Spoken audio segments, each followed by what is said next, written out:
2 minutes équilibre, Amanda.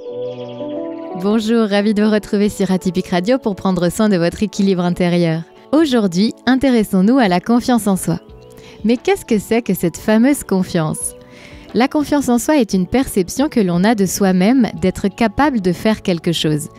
Être confiant, c'est croire en ses capacités d'agir efficacement, croire en soi, en ses compétences, en son potentiel. C'est pouvoir agir sans crainte excessive de l'échec et du jugement d'autrui. C'est oser, persévérer, accepter les échecs.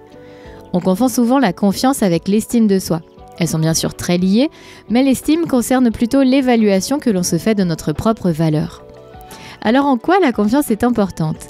Eh bien parce qu'elle est précieuse pour pouvoir réaliser ce que nous souhaitons, pour vivre notre vie sans nous brimer, sans nous empêcher. Elle permet d'avoir une vision réaliste de nos capacités, de prendre des décisions, de pouvoir oser sans être sûr du résultat. Donc nous lancer dans un projet, une situation nouvelle, une expérience. Elle permet de prendre des risques. Et c'est pour cela que c'est une des clés de notre réussite. Comment elle se construit ? Eh bien, c'est un processus qui commence dès la petite enfance. Elle s'installe au fur et à mesure de la construction de la personnalité. Elle naît des liens qui se construisent à tous les stades de l'enfance. Notre éducation, les modèles, exemples, discours que nous avons entendus dans toutes les sphères que nous avons fréquentées. Famille, école, etc. Elle naît de notre histoire, de notre expérience. Mais la confiance n'est jamais figée.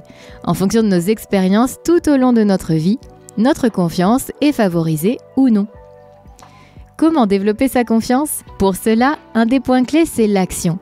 Agir pour développer notre expérience.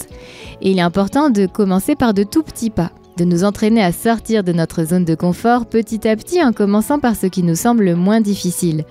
Parce que lorsque nous agissons, nous développons nos capacités. Et c'est un cercle vertueux, car la conscience de nos capacités nous donne le sentiment d'être capable, d'être à la hauteur, et donc de continuer à agir, d'évoluer. L'importance donc de valoriser nos capacités, mais aussi d'apprivoiser notre critique intérieure, de prendre conscience de nos conditionnements affectifs, de nos croyances limitantes, et puis également travailler sur notre relation à l'échec, en gardant en tête que la notion d'échec, c'est surtout ce que nous en faisons. Pour reprendre la célèbre citation de Nelson Mandela, « Je ne perds jamais, soit je gagne, soit j'apprends ». Alors je vous souhaite à tous une belle route dans le renforcement de votre confiance en vous et vous retrouve bientôt pour une nouvelle chronique sur Atypique Radio. Retrouvez le replay de cette chronique et plus d'infos sur atypiqueradio.fr.